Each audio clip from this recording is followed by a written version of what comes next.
Operation Market Garden became a reality.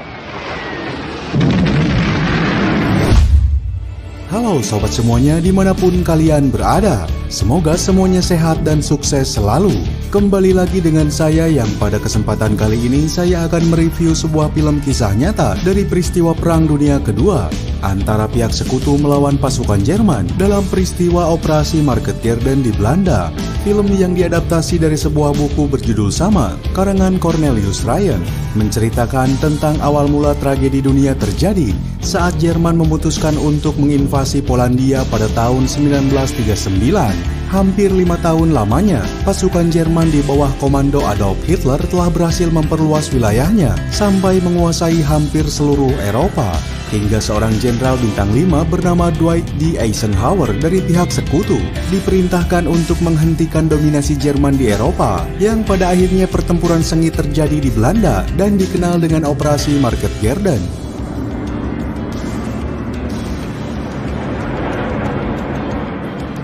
Lalu bagaimana kisah selengkapnya? Langsung saja kita simak alur cerita dari film A Bride to Fall.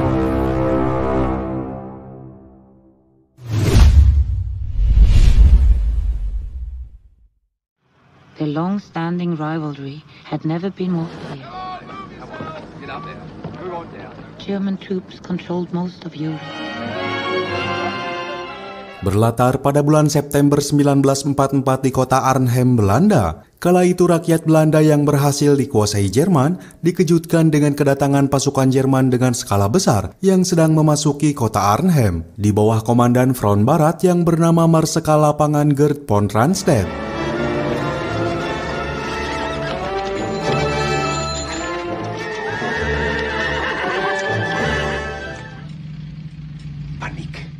Di sana dia sengaja dipindah tugaskan oleh petinggi Jerman, karena Jenderal Rundstedt dikenal sebagai seorang ahli strategi dalam peperangan. Hal ini dilakukan karena pasukan Jerman yang kala itu dipukul mundur oleh sekutu, membutuhkan sosok pemimpin seperti Gerd von Rundstedt untuk menghadang pergerakan sekutu yang kini berhasil mengambil alih negara Belgia.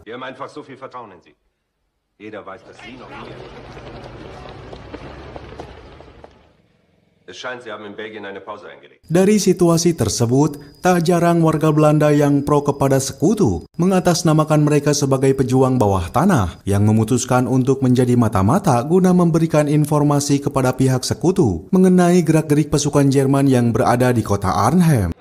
Oorlog is nog niet afgelopen. En die idioten leren goed. Engelsen zullen er wel een verklaring voor hebben.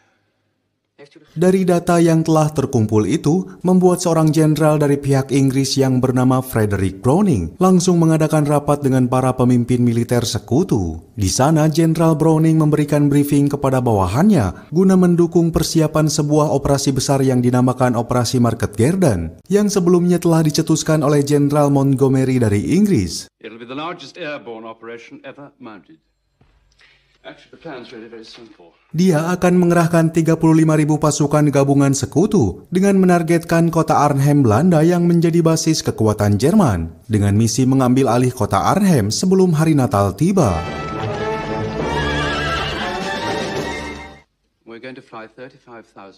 Letjen Browning meminta kepada Korps 30 Angkatan Darat Inggris, pimpinan Jenderal Brian Horrocks, agar membawa 20.000 kendaraan militer untuk dikerahkan ke wilayah Arnhem. Dia juga memerintahkan Maijen Roy Urquhart dari Divisi Lintas Udara Inggris ke-1 agar bisa mempertahankan kota Arnhem sampai waktu yang telah ditentukan.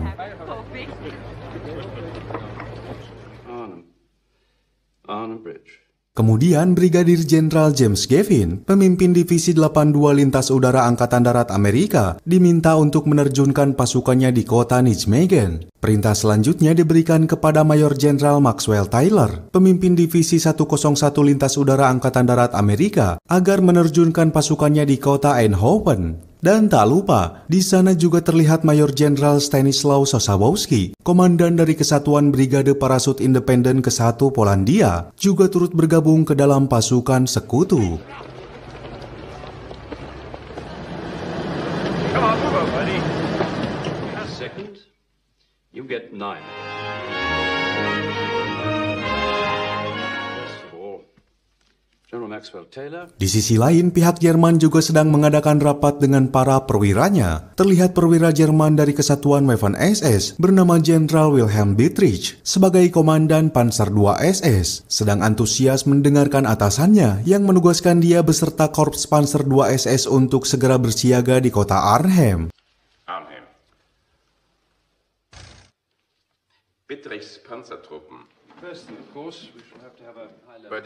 Dan strategi pergerakan Jerman itu ternyata mampu diketahui dengan cepat oleh seorang prajurit dari Kesatuan Intelijen Lintas Udara Inggris yang bernama Mayor Fuller. Di sana dia memberikan info kepada Jenderal Browning tentang pergerakan Jerman yang sudah mensiagakan divisi pansernya di kota Arnhem, sesuai dengan data informasi A1 yang diberikan oleh anggota perlawanan bawah tanah Belanda.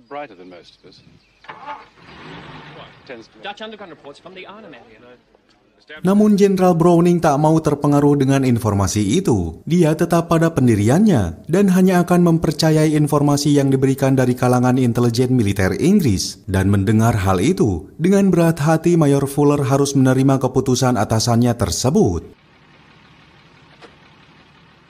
Sebelum operasi Market Garden dilaksanakan, para perwira sekutu kembali mengadakan rapat tertutup. Terlihat Maijen Roy Urquhart sedang menjelaskan strategi para penerjunnya yang akan dibekali senjata mesin tipe Pikers setelah mereka mendarat di sebuah jembatan. Namun di sela rapat itu, Jenderal Browning menegaskan kepada semua pihak bahwa apabila dari satu divisi saja mengalami kegagalan, maka dipastikan semua rangkaian dari operasi Market Garden juga akan menuai kegagalan. Maka dari itu dia menekankan bahwa operasi ini membutuhkan kerjasama yang sangat apik. Just to remember that we're all totally in jeeps, specially fitted with twin Vickers machine guns. Tak berselang lama setelah rapat dengan para perwira sekutu telah usai, Jenderal Browning dihadapkan pada masalah yang sangat serius. Ketika Mayor Fuller kembali memberikan informasi tentang sebuah gambar foto dari kota Arnhem yang telah dipenuhi oleh divisi Panzer SS Jerman. Walaupun saat itu Jenderal Browning tetap tak bergeming, karena dia menganggap bahwa pasukan Panzer Jerman itu hanyalah besi rongsokan yang tengah diparkir di kota Arnhem. Mendengar hal itu, Mayor Fuller seakan menjadi orang tak berguna, karena untuk kesekian kalinya, informasi penting yang dia berikan selalu diabaikan oleh atasannya. And so's Field Marshal Montgomery. Sir, nearly there, sir. It's really worth your time, so believe me. No, sir. Keesokan harinya di markas besar Korps 30 Angkatan Darat Kedua Inggris, tepatnya di perbatasan Belgia-Belanda, Letjen Brian Horrocks tengah memberikan penjelasan kepada pasukannya tentang operasi Market Garden yang akan mereka laksanakan. Di sana kesatuan mereka akan menjadi pasukan pendukung bagi 35.000 pasukan penerjun yang akan diterjunkan di 3 titik yang berbeda, di antaranya di kota Nijmegen, Eindhoven, dan Arnhem. First, here, around Eindhoven.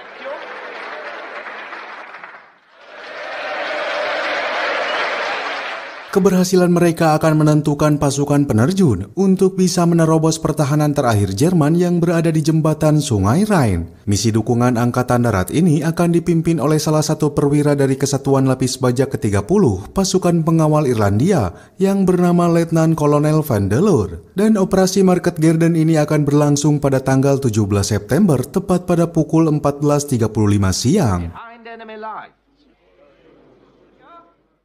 South of Nijmegen. And the Irish Guards under the command of Colonel Van. Di tempat lain di markas besar, Letnan Kolonel John Frost dari Kesatuan Divisi Angkatan Udara ke-1 Inggris telah mempersiapkan keberangkatannya, termasuk seperti halnya yang dilakukan oleh prajurit dari Kesatuan Divisi 101 Lintas Udara Angkatan Darat Amerika.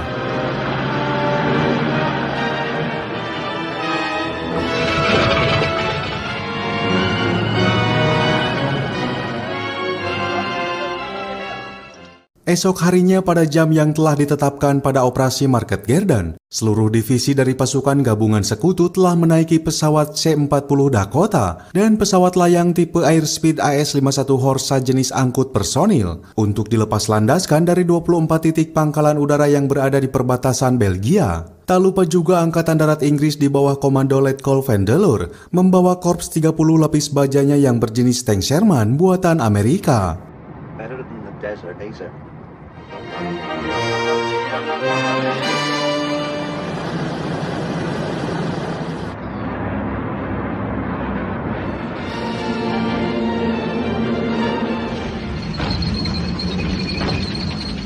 Singkat cerita, pasukan gabungan sekutu telah menerjunkan pasukannya di wilayah selatan kota Arnhem yang tak jauh dari markas besar Jenderal Wilhelm Dietrich. Sekilas pemandangan mencekam seketika terjadi di langit Arnhem. Terlihat Kolonel Frost berhasil mendaratkan pasukannya dengan selamat tanpa adanya gangguan dari pihak Jerman, yang kemudian mereka langsung bergegas memasuki tempat yang sebelumnya telah ditentukan.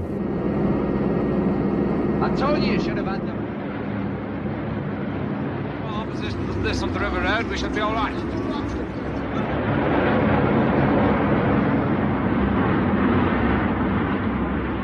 Atas kejadian itu, perwira Jerman dari Kesatuan Waffen SS segera menemui Jenderal von Rundstedt untuk melakukan misi penghadangan pasukan sekutu yang telah mendaratkan pasukannya di kota Nijmegen. Atas informasi yang telah diberikan oleh Marskal Lapangan Walter Model dari Kesatuan Grup B Angkatan Darat Jerman. Von Fallschirmjägern sollen über Holland abspringen. Ist das Tatsache? Jeden Mann, der laufen kann. Und halten Sie die Brücke.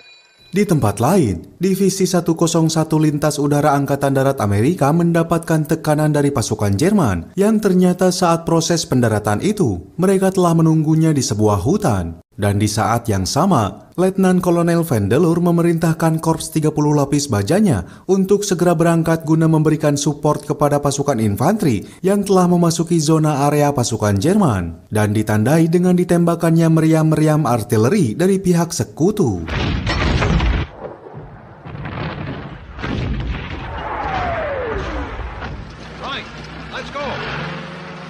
Namun setelah Korps 30 berada di pertengahan jalan, tiba-tiba mereka dihadang oleh pasukan Jerman yang dilengkapi dengan senjata mesin otomatis, artileri serta kendaraan lapis baja. Sehingga mau tak mau, Korps 30 sekutu harus melakukan perlawanan yang menyebabkan kontak senjata pun terjadi dengan begitu sengit.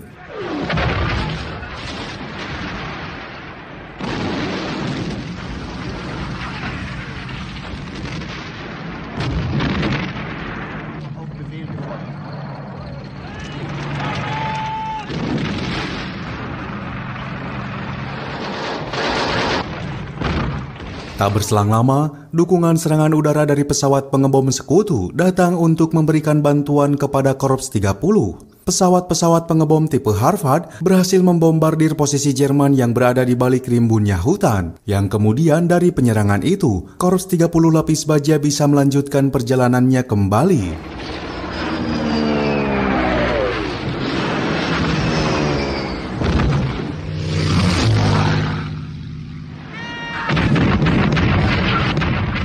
Di tempat lain di markas pertahanan Jerman, Jenderal Dietrich tiba-tiba meminta izin kepada Marskal Model untuk menghancurkan jembatan yang berada di kota Arnhem dan di kota Nijmegen. Namun Marskal Model menolak permintaannya itu. Pasalnya ternyata dia sudah menyusun strategi yang jauh lebih jitu untuk menyerang pasukan sekutu di atas jembatan tersebut. Karena dia meyakini bahwa pasukan sekutu tak akan mungkin bisa membawa persenjataan berat di atas jembatan. Dan setelah mendengar hal itu, Jenderal Dietrich akhirnya menerima keputusan dari atasannya tersebut.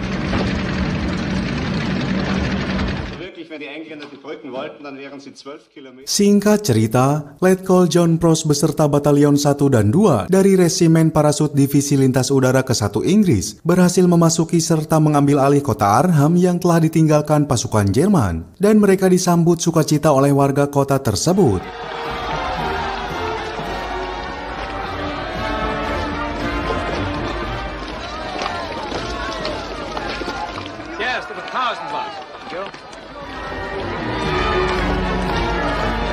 Tanpa buang waktu, Letkol John Frost segera memobilisasi pasukannya untuk menyerang pasukan Jerman yang tengah berjaga di sebuah jembatan. Akan tetapi secara mengejutkan, pasukan sekutu mendapat serangan mendadak dari pihak Jerman yang masih bertahan di sana, yang membuat pasukan Letkol John Frost banyak berguguran.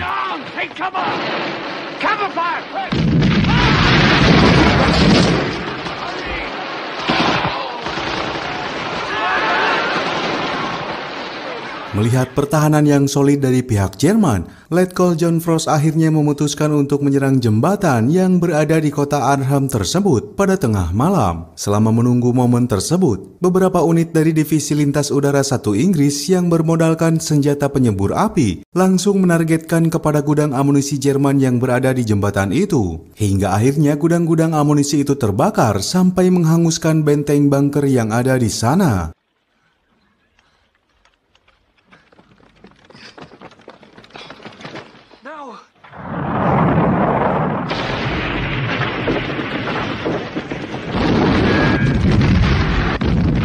Atas kejadian itu, pada pagi harinya, Jerman langsung mengerahkan divisi lapis bajanya untuk menghadang pasukan sekutu yang berada di ujung jembatan, yang seketika itu kontak senjata pun tak dapat terbendung lagi.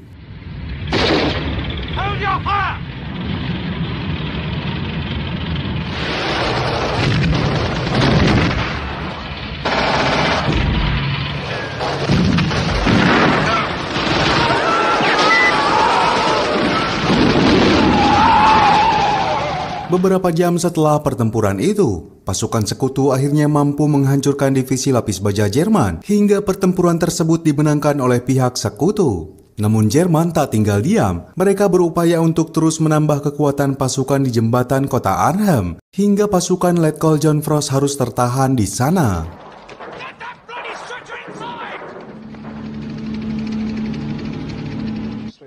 Right, thank you. Di waktu yang sama di tempat lain, Divisi 101 Lintas Udara Amerika terus berupaya maju sampai di jembatan bernama Jembatan Sound. Tapi saat hendak melewati jembatan itu, secara tak terduga jembatan tersebut sengaja diledakkan oleh pihak Jerman agar pasukan sekutu tak bisa melewatinya. Dan tanpa pikir panjang, demi melanjutkan misinya itu, Divisi 101 segera membuat jembatan darurat.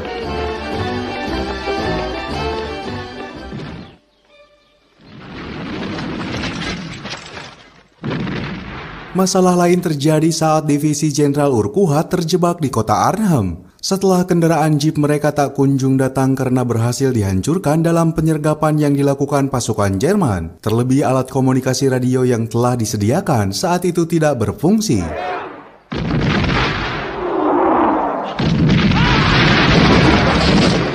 Singkat cerita, setelah beberapa jam melakukan pertempuran dengan pasukan Jerman, Korps 30 Lapis Baja Inggris akhirnya berhasil membebaskan kota Eindhoven yang berjarak 48 mil dari kota Arnhem, yang seketika warga di sana bersuka cita atas keberhasilan pasukan sekutu tersebut.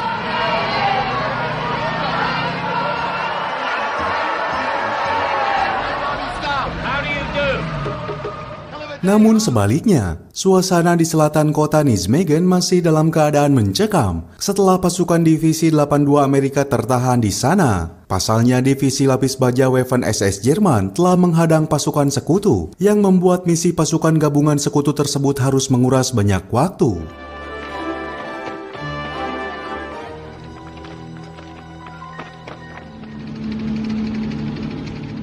Di saat yang sama, pengerjaan jembatan Sound telah rampung dilakukan oleh Divisi 101 Lintas Udara Amerika, yang seketika itu mereka bersama Korps 30 bisa melanjutkan perjalanannya kembali untuk menuju kota Arnhem yang berjarak 39 mil. Meskipun Korps 30 terlambat 36 jam dari waktu yang telah ditetapkan.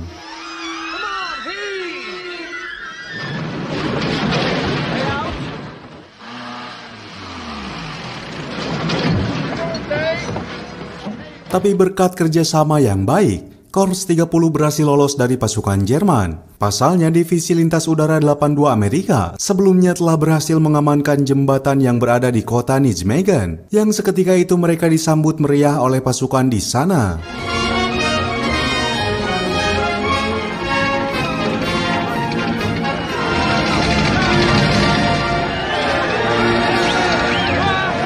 Kembali pada pasukan divisi yang dipimpin oleh Letkol John Frost yang kala itu masih terjebak di jembatan Arnhem. Akhirnya mereka mendengar gemuruh suara kendaraan lapis baja yang diyakini itu adalah suara konvoi Korps 30. Walaupun sebetulnya suara itu berasal dari tank jenis Panther milik Jerman yang melewati basis wilayah pergerakan pasukan sekutu. die, you bastard, but we'll forgive you! Make sure it's within range. Sementara Majen Roy Urquhart yang sedang terdesak di pusat kota Arnhem akhirnya bisa lolos dari tekanan pasukan SS dan Wehrmacht setelah bantuan datang dari Angkatan Udara Inggris. Hingga Majen Roy Urquhart langsung berinisiatif untuk membuat sebuah markas pertahanan di Hotel Hartenstein yang kini menjadi museum Belanda.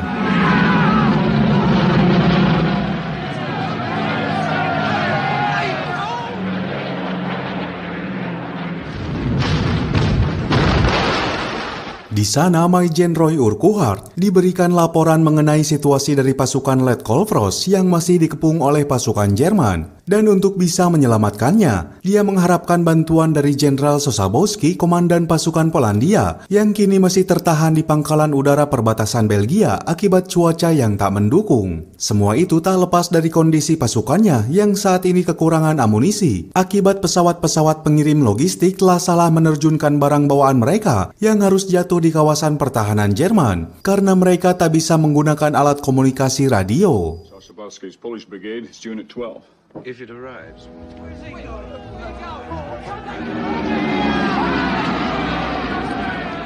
Some of his chaps have managed to get as far as the bridge, but the Germans drive. Tapi ternyata sebuah kejadian tak terduga terjadi di jembatan Arnhem. Saat tiba-tiba dari kejauhan, Letkolfrost melihat prajurit Wehrmacht mengibarkan bendera putih untuk mengakhiri perang dan bersedia menyerahkan kota Arnhem kepada pihak sekutu.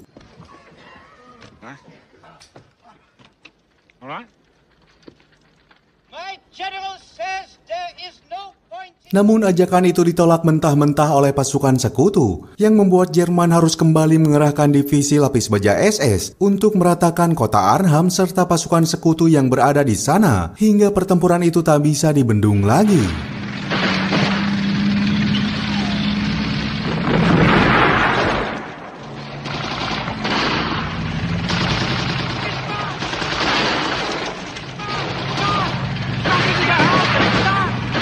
Serangan tersebut menjadi medan peperangan sengit, terlebih setelah serangan tank-tank Jerman yang membabi buta, membunuh warga yang tak bersalah, hingga mengakibatkan warga kota Arnhem banyak menjadi korban.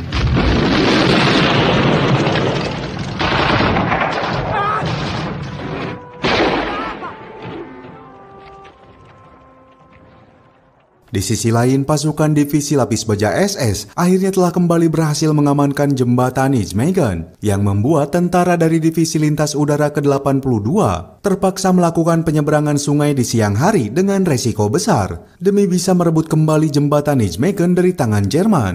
Hal itu juga yang membuat Korps 30 harus menunda keberangkatan mereka setelah menunggu para infanteri berhasil mengamankan kota.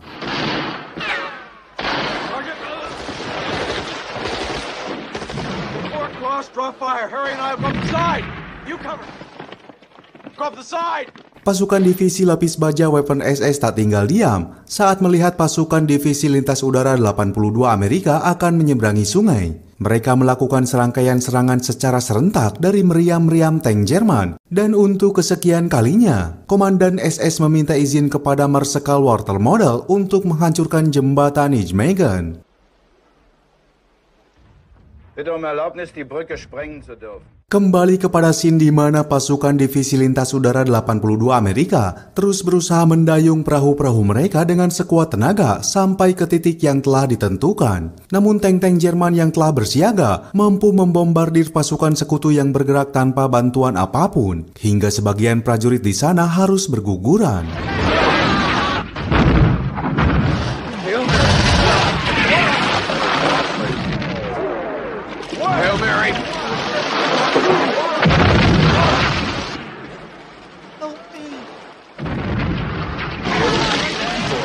Namun atas daya juang yang begitu besar dari divisi lintas udara 82 Amerika, akhirnya mereka mampu menyeberangi sungai itu, yang kemudian mereka menargetkan jembatan yang ada di sana untuk melumpuhkan pasukan Waffen SS yang masih dalam keadaan siaga.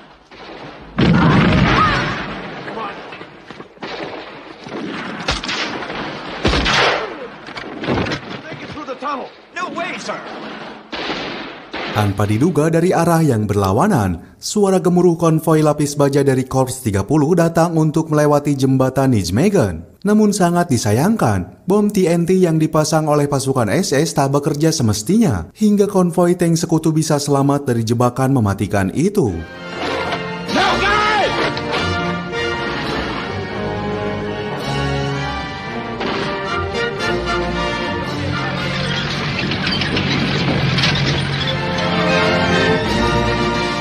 Di saat yang sama, pertempuran jarak jauh dan dekat masih berlanjut di kota Arnhem antara pasukan sekutu melawan pasukan Jerman. Di sana, Letkolfrost masih terus bertahan dari gempuran Jerman sampai bala bantuan Korps 30 datang. Akan tetapi pasukan Letkolfrost telah kehilangan banyak amunisi yang memaksanya untuk mengadu kepada Maijen Roy Urquhart.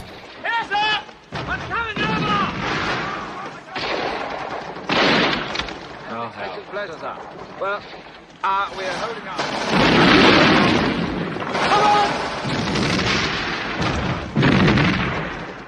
What's your situation, Johnny? Over. Setelah melaporkan situasi di jembatan Arnhem, Letkolfrost langsung kembali ke posnya. Namun nahas di tengah pertempuran itu, Letkolfrost harus terkena serpihan ledakan tepat mengenai kakinya, yang seketika itu dia harus mendapatkan perawatan serius. Right, thank you, Corporal. It's no use in any of it. Things not so good. Tanpa adanya bala bantuan, pasukan di bawah komando Letkolfrost akhirnya dapat dilumpuhkan oleh divisi lapis baja Waffen SS akibat dari serangan yang bertubi-tubi. Dalam suasana genting itu, terlihat Jenderal Waffen SS Wilhelm Dietrich menghampiri Letkolfrost untuk mengolok-oloknya dengan memberikan sebuah coklat yang berasal dari pesawat-pesawat logistik Inggris. We're out of ammunition anyway.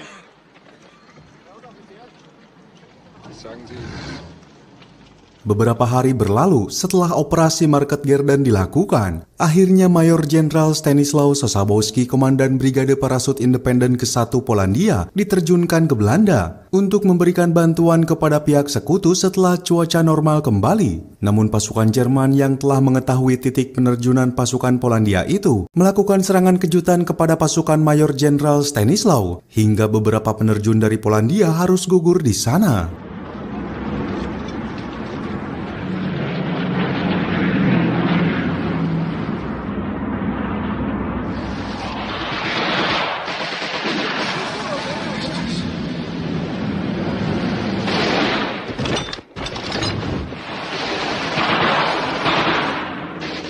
Tak hanya itu, di kota Els yang berjarak 5 mil dari kota Arnhem, Korps 30 juga harus mendapati serangan dari pihak Jerman yang membuat tank-tank Sherman harus menjadi korban. Di saat yang sama, rumah pribadi warga Belanda yang dijadikan tempat penampungan prajurit Inggris yang terluka pada akhirnya harus terpaksa dipindahkan ke rumah sakit yang menjadi basis pertahanan Jerman.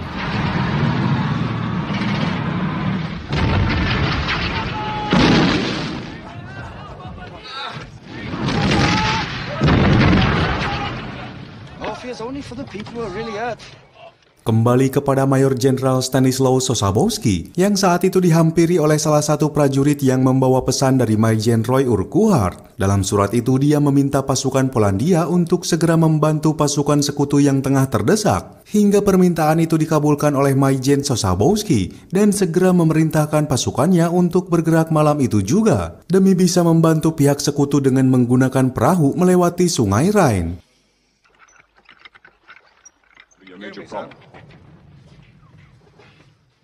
Tell the general we're coming. No, I asked him to come over, but Dr. Spander does agree with me, sir.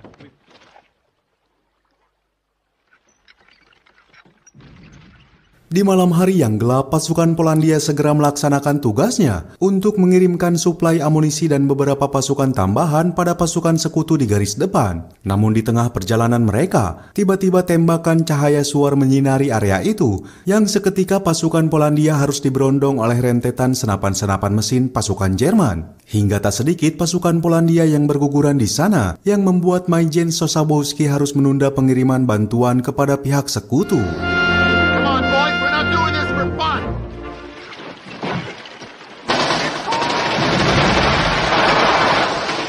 Di akhir film ini, usaha 35.000 pasukan gabungan udara serta darat yang dikerahkan pihak sekutu dalam operasi Market Garden masih belum bisa berhasil. Setelah pasukan Jerman berhasil mengepung pasukan sekutu dari berbagai sudut kota di negara Belanda, walaupun pihak sekutu sempat mengirimkan delegasinya untuk bertemu dengan Marskal Watermodel guna melakukan perundingan. Di saat yang sama dari kejauhan, para petinggi militer sekutu melihat markas-markas mereka dibombardir oleh pasukan Jerman, hingga mereka memutuskan untuk menarik mundur semua pasukannya, termasuk pasukan Maijen Roy Urquhart. Dan dengan ini pula, film ini akhirnya tamat. Sekian yang bisa kami persembahkan dalam alur film kali ini. Semoga bisa menghibur sobat semuanya. Mohon maaf jika masih banyak kekurangan. Sampai jumpa lagi di kisah berikutnya.